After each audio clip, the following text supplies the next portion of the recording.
Hello students, welcome to All About Civil concrete technology subject. और इसमें हम पढ़ रहे हैं कि कंक्रीट में क्या क्या इंग्रेडिएंट्स होते हैं, यानी कि किन किन चीज़ों को मिलाकर हम कंक्रीट बनाते हैं। तो हम एग्रीगेट्स डिस्कस कर रहे हैं और लास्ट वीडियो में हमने एग्रीगेट्स के बारे में पढ़ा कि एग्रीगेट्स को अगर हम साइज़ के बेसिस पर क्लासीफाई करते हैं, डिवाइड करते हैं, तो हमें कितने टाइप के एग्रीगेट्स देखने के लिए मिलते हैं। तो ये एग्रीगेट्स के टाइप हैं। नेक्स्ट हम पढ़ेंगे कि एग्रीगेट्स की क्या क्या कैरेक्टरिस्टिक्स होती हैं, यानी कि क्या क्या प्रॉपर्टीज़ होती हैं एग्रीगेट्स के अंदर। तो एग्रीगेट आप पिक्चर में देख के आप क्लियर हो गई आपको कि एग्रीगेट्स हम किसको बोलते हैं। तो आप किसी रोड का कंस्ट्रक्शन हो रहा हो, रोड बन रही हो, तो आप रोड को बनते हुए देखेंगे तो एग्रीगेट्स उसमें यूज़ होते हैं। और साथ में रेलवे में लोड को ट्रांसफ़र करने के लिए भी एग्रीगेट्स को यूज़ करते हैं, जिसको हम बेलास्ट बोलते हैं। तो एग्रीगेट्स अलग अलग टाइप के हमारे पास अवेलेबल हैं। कैरेक्टरिस्टिक्स ऑफ एग्रीगेट, तो सबसे पहला है एग्रीगेट्स फॉर कंक्रीट। तो aggregates most conform to certain requirements and should consist of clean, hard, strong and durable particles free of chemicals, coatings of clay और other fine material that may affect the hydration and bond of cement paste. तो सबसे basic बात, जो भी हम concrete use कर रहे हैं, कंक्रीट में एग्रीगेट्स यूज़ करने वाले हैं, कंक्रीट को बनाने के लिए एग्रीगेट्स जो यूज़ करेंगे, तो उन एग्रीगेट्स में कुछ हमें रिक्वायरमेंट चाहिए होती है। जैसे कि जो एग्रीगेट्स हम यूज़ करने वाले हैं कंक्रीट बनाने के लिए, वो क्लीन हो, वो साफ़ हो, हार्ड हो, स्ट्रॉन्ग हो और ड्यूरेबल पार्टिकल हो, यानी कि लंबे समय तक चल जाएं, और केमिकल फ्री होने चाहिए, क्योंकि केमिकल्स होंगे तो रिएक्शन होगी, और रिएक्शन होगी तो धीरे धीरे जो स्ट्रेंथ है वो ख़त्म होने लगेगी। क्ले की कोटिंग नहीं होनी चाहिए, क्योंकि क्ले की लेयर अगर बनी होगी एग्रीगेट्स के चारों तरफ तो सीमेंट से बॉन्डिंग नहीं हो पाएगी, अलग अलग रहेगा कोर्स एग्रीगेट, तो स्ट्रेंथ में दिक्कत आएगी। और जितने भी फाइन मटेरियल्स हैं वो हाइड्रेशन रिएक्शन प्रॉपरली नहीं होने देंगे। तो जो भी एग्रीगेट्स हम यूज़ करने वाले हैं उनको हमें ये सब चीज़ें ध्यान में रखनी पड़ती हैं। The characteristics of the aggregates influence the properties of concrete. तो एग्रीगेट्स की ये जो प्रॉपर्टीज़ हैं उनसे कंक्रीट की प्रॉपर्टी पर असर पड़ता है। वीक, फ्राइएबल और laminated aggregate particle are undesirable. तो जो ऐसे लेयर वाले एग्रीगेट्स होते हैं या फिर वीक होते हैं, तो ऐसे एग्रीगेट्स को हम यूज़ नहीं करते हैं। एग्रीगेट्स कंटेनिंग नेचुरल शेल और shale like particles, soft and porous particles and certain type of chert should be specially avoided. तो जो भी ऐसी चीज़ें हैं जो कि वीक है, तो उनको हम एग्रीगेट्स में शामिल नहीं करते हैं। तो ये इंट्रोडक्शन था कि एग्रीगेट्स के अंदर क्या क्या चीज़ें होनी चाहिए, जैसे कि साफ़ होने चाहिए, स्ट्रॉन्ग होने चाहिए, ड्यूरेबल होने चाहिए, क्ले नहीं लगी होनी चाहिए, और कुछ ऐसी चीज़ें हैं जैसे कि वीक नहीं होना चाहिए, लेमिनेटेड अलग अलग लेयर्स में जो पत्थर होते हैं, जैसे शेल, जब हमने सीमेंट के बारे में पढ़ा था तो शेल को भी डिस्कस किया था, तो ये सब चीज़ें नहीं होनी चाहिए। तो ये सब एग्रीगेट्स कैसे यूज़ करते हैं कंक्रीट में, ये सब हमने देखा है। नेक्स्ट है हमारे पास कैरेक्टरिस्टिक्स ऑफ एग्रीगेट्स, कि जो भी एग्रीगेट्स यूज़ कर रहे हैं क्या क्या क्वालिटी उसके अंदर होनी चाहिए। तो सबसे पहली क्वालिटी है हमारे पास resistance to freeze thaw. The freeze thaw resistance of an aggregate is related to its porosity, absorption and pore structure. तो ये जो फ्रीज थॉ रेजिस्टेंस है एग्रीगेट में, इसका मतलब है, और ये रिलेट करता है पोरोसिटी से। पोरोसिटी यानी कि पानी का पास होना, जैसे सॉइल से तो पास हो जाता है पर कंक्रीट से पास पानी नहीं हो पाता है, तो पोरोसिटी। एब्जॉर्प्शन होता है पानी को अपने अंदर सोख लेना, एब्जॉर्ब कर लेना। और पोर स्ट्रक्चर, कि उसके बीच के जो पार्टिकल्स है उनका स्ट्रक्चर कैसा बना है। तो ये सब चीज़ों पर डिपेंड करता है। Specifications require that resistance to weathering be demonstrated by the magnesium sulfate test। तो अब हम चेक करते हैं कि वेदरिंग एक्शन ना हो, सल्फेट टेस्ट ना हो, मैग्नीशियम सल्फेट टेस्ट करते हैं और चेक करते हैं कि कोई भी केमिकल रेजिस्टेंस ना आ पाए। तो रेजिस्टेंस टू फ्रीज तो होना चाहिए, यानी कि कोई भी केमिकल रिएक्शन नहीं हो रहा है, हमारा एग्रीगेट स्टेबल है, ड्यूरेबल है, लंबे समय तक चल सकते हैं, स्ट्रेंथ है और केमिकल से ख़राब नहीं हो सकते। तो इसको हम बोलते हैं रेजिस्टेंस टू फ्रीज थॉ। जो ऐसे एरियाज में स्ट्रक्चर्स हैं जहाँ पर टेम्परेचर का चेंज है या फिर वेदरिंग का चेंज है, तो वहाँ पर इन एग्रीगेट्स को अगर हम यूज़ कर रहे हैं तो हमें ध्यान में रखना पड़ता है। Next is abrasion resistance. Abrasion resistance होता है important in pavements, loading platforms, floors etcetera. तो पेवमेंट में यानी कि नॉर्मल पेवमेंट जो होती है सड़क, लोडिंग प्लेटफॉर्म जो ऐसे प्लेटफॉर्म्स है जहाँ पर हम लोडिंग करते हैं या अनलोडिंग करते हैं, फ्लोर्स हैं तो वहाँ पर एब्रेशन रेजिस्टेंस को हम देखते हैं। Abrasion resistance is the ability to withstand loads with excessive wear और डिटोरिएशन ऑफ द एग्रीगेट। तो एब्रेशन रेजिस्टेंस क्या होता है? एब्रेशन रेजिस्टेंस का मतलब है एबिलिटी एग्रीगेट की ऐसी शक्ति, ऐसी प्रॉपर्टी, ऐसा बिहेवियर जो कि अलग अलग लोड्स जिस पर लग रहे हैं वो उन लोड्स को झेल पा रहा है और ख़राब नहीं हो रहा है, घिस नहीं रहा है। तो इस प्रॉपर्टी को हम बोलते हैं abrasion resistance. Next, chemical stability, important to strength and durability of all type of structure. तो केमिकल स्टेबिलिटी, स्ट्रेंथ और ड्यूरेबिलिटी, स्ट्रेंथ होती है कितनी क्षमता है, सामर्थ्य है, और ड्यूरेबिलिटी कितने लंबे समय तक चल सकता है। तो इसके लिए केमिकल स्टेबिलिटी होनी चाहिए, क्योंकि अगर केमिकल रिएक्शंस हो रहे हैं तो स्ट्रेंथ कम हो जाएगी, स्ट्रेंथ कम हुई तो लाइफ कम हो जाएगी, यानी कि ड्यूरेबिलिटी जो टिकाऊ है वो टिकाऊ नहीं रहेगा। Aggregates must not be reactive with cement alkalis.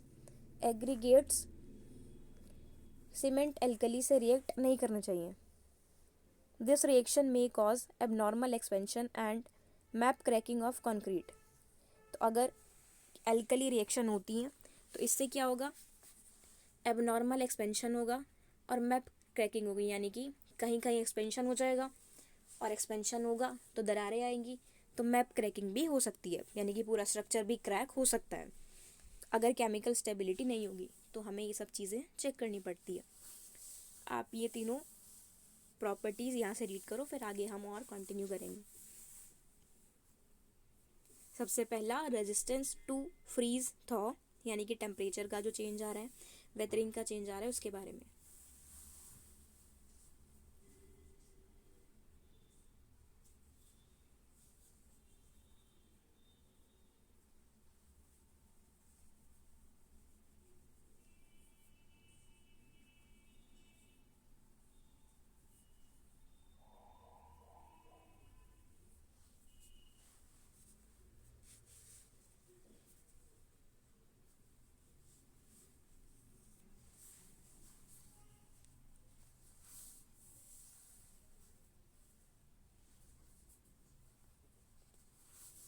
Next property abrasion resistance, इसको भी रीड करो। यानी कि जितना भी लोडिंग हो रहा है, जितने भी लोड्स आ रहे हैं, तो उससे एग्रीगेट्स टूटे ना और जैसे घिस जाते हैं वो भी एग्रीगेट्स के साथ एब्रेशन ना हो। तो एब्रेशन रेजिस्टेंस, अचानक से लोड लग जाना काफ़ी, तो एब्रेशन रेजिस्टेंस को झेलने की क्षमता।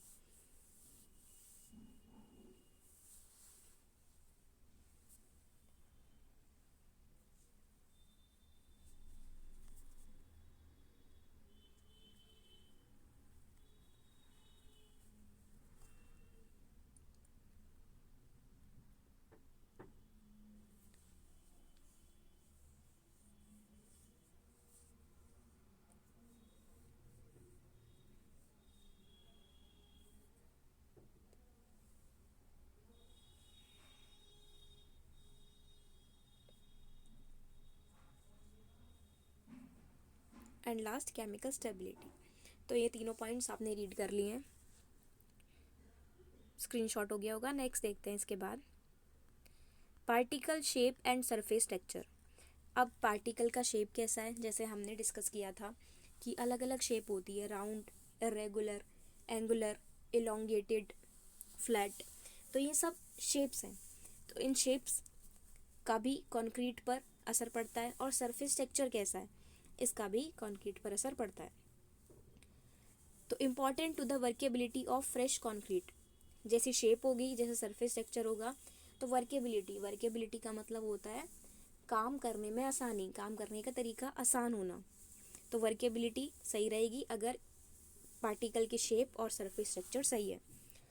रफ टेक्सचर्ड और flat and elongated particles due to high surface area require more water to produce workable concrete than do rounded और cubical aggregates। इस बात का मतलब है कि जो रफ टेक्सचर होते हैं, यानी कि सरफेस स्मूथ नहीं होती, उबड़ खाबड़ होती है, तो रफ टेक्सचर, या फिर जो बिल्कुल फ्लैट है, या फिर elongated लंबे पार्टिकल्स हैं, अब इनका सरफेस एरिया बहुत ज़्यादा है। तो अब सरफेस एरिया ज़्यादा होने की वजह से हमें ज़्यादा पानी चाहिए, ज़्यादा मिक्सर चाहिए, लिक्विड, जिससे हम वर्केबल कंक्रीट बना पाएँ। जबकि जो राउंड एग्रीगेट्स हैं और क्यूबिकल एग्रीगेट्स हैं, उसमें हमें कम रिक्वायरमेंट होती है।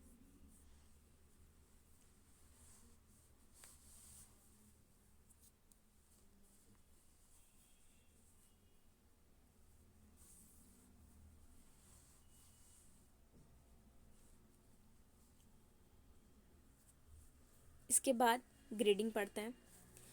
ग्रेडिंग हम डिटेल में डिस्कस करेंगे, पूरा टॉपिक डिस्कस करेंगे। एग्रीगेट का लास्ट टॉपिक ग्रेडिंग ही है। तो ग्रेडिंग होता है कि अलग अलग पार्टिकल साइज को कैसे मिक्स कर रहे हैं, कौन सा पार्टिकल कितने साइज वाले मिक्सड अप है, तो ये सब ग्रेडिंग होता है। तो वर्केबिलिटी में ग्रेडिंग इंपॉर्टेंट है। Grading of particle size distribution of an aggregate is determined by sieve analysis. अब ग्रेडिंग जो है पार्टिकल साइज की, पार्टिकल साइज डिस्ट्रीब्यूशन की और एग्रीगेट्स की, तो हम इसको सीव एनालिसिस से फाइंड करते हैं। सीव एनालिसिस एक तरीका होता है जो मैंने आपको बताया था, अलग अलग सीव्स अलग अलग साइज़ की हम एक सीरीज़ में लगा देते हैं और फिर सैंपल को उससे पास कराते हैं। तो कितना पार्टिकल, कितना वेट, कितने साइज़ का है, तो हमें यहाँ से पता चल जाता है। तो ग्रेडिंग को देखने के लिए हम सीव एनालिसिस यूज़ करते हैं। इसके बाद नेक्स्ट है हमारे पास specific gravity density. The specific gravity of an aggregate is the ratio of its weight to the weight of an equal volume of water at a given temperature। तो specific gravity क्या होती है aggregate की? ये ratio होता है उसका wait divide करने पे weight of an equal volume of water at given temperature. यानी कि जिस भी मटेरियल के लिए हमें स्पेसिफिक ग्रेविटी फाइंड करनी है, तो उसका weight divided by volume water का किसी पर्टिकुलर टेम्परेचर पर, तो ये स्पेसिफिक ग्रेविटी होती है। Most normal weight aggregates have a specific gravity ranging from 2.4 to 2.9। ज़्यादातर जो एग्रीगेट्स होते हैं सबकी स्पेसिफिक ग्रेविटी 2.4 से लेकर 2.9 तक होती है। ये एग्रीगेट क्वालिटी नहीं बताता है, सिर्फ ये जो हम मिक्स डिज़ाइन बनाते हैं उसके लिए यूज़ होता है। इससे कुछ क्वालिटी डिसाइड नहीं होती स्पेसिफिक ग्रेविटी से। तो जनरली 2.4 से 2.9 तक स्पेसिफिक ग्रेविटी होती है। तो ये 3 पॉइंट्स आप और रीड कर लो।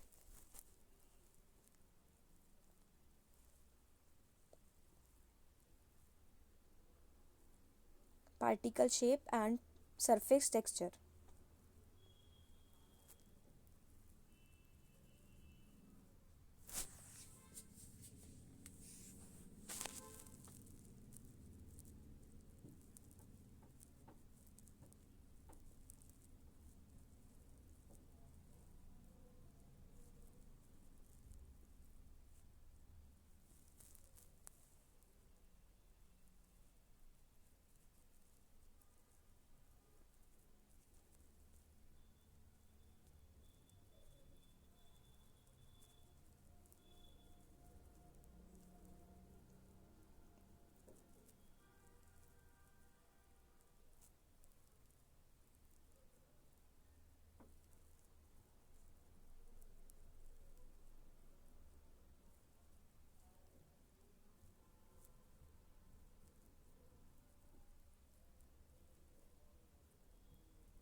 Particle shape and surface texture, grading और स्पेसिफिक ग्रेविटी।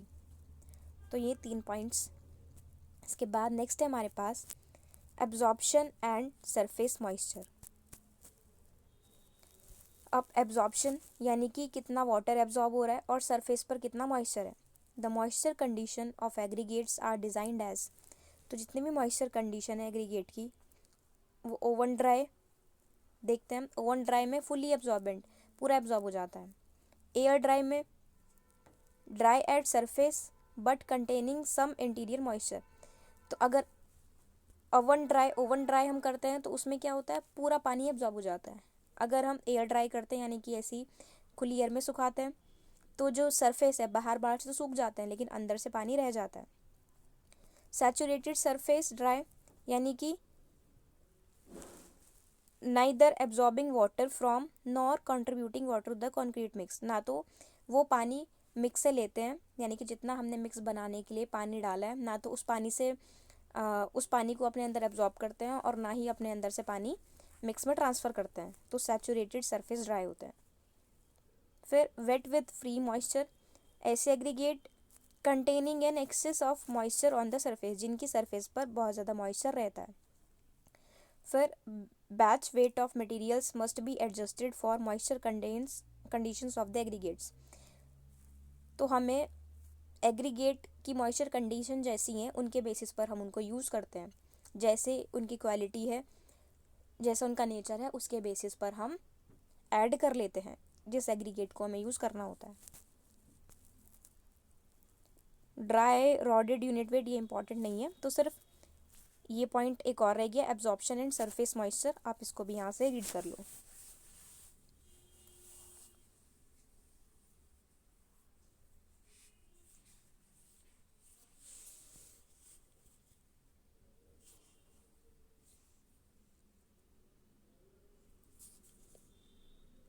तो आज की वीडियो में हमने कैरेक्टरिस्टिक्स ऑफ एग्रीगेट देखा है। तो रेजिस्टेंस टू फ्रीज थॉ यानी कि टेम्परेचर में जो चेंज आ रहा है वेदरिंग की वजह से, उसको रेजिस्ट कैसे करना है। एब्रेशन रेजिस्टेंस, जो लोड लग रहे हैं लोड पर कैसा चेंज आ रहा है। केमिकल स्टेबिलिटी, कि केमिकल रिएक्शन जो सीमेंट एल्कलीज के अंदर हो रहे हैं तो उन रिएक्शन से कंक्रीट पर असर तो नहीं डालेंगे, एग्रीगेट्स रिएक्ट तो नहीं करेंगे, तो केमिकल स्टेबिलिटी। फिर particle shape and surface texture, particle की शेप कैसी है, जैसे हमने बताया था रफ टेक्सचर और फ्लैट और इलोंगेटेड, ये ज़्यादा वाटर ले लेते हैं मिक्स से, और वर्केबल कंक्रीट बनाने के लिए ज़्यादा पानी की रिक्वायरमेंट है, और जबकि जो राउंड और क्यूबिकल होते हैं इसमें थोड़ा कम रिक्वायरमेंट होती है। तो chemical stability, particle shape and surface texture, उसके बाद ग्रेडिंग, स्पेसिफिक ग्रेविटी और एब्जॉर्प्शन एंड सरफेस मॉइस्चर। तो ये कैरेक्टरिस्टिक्स हमने एग्रीगेट्स की पढ़ी हैं। नेक्स्ट लेक्चर में हम कवर करेंगे कि एग्रीगेट्स की ग्रेडिंग कैसे होती है, किस टाइप से होती है, और मॉड्यूलस क्या है, फाइनेस मॉड्यूलस क्या होता है, ये पढ़ेंगे। और इसके बाद हमारा एग्रीगेट वाला पोर्शन कंप्लीट है, और फिर सेकेंड यूनिट में एक टॉपिक रहता है। Okay, thank you.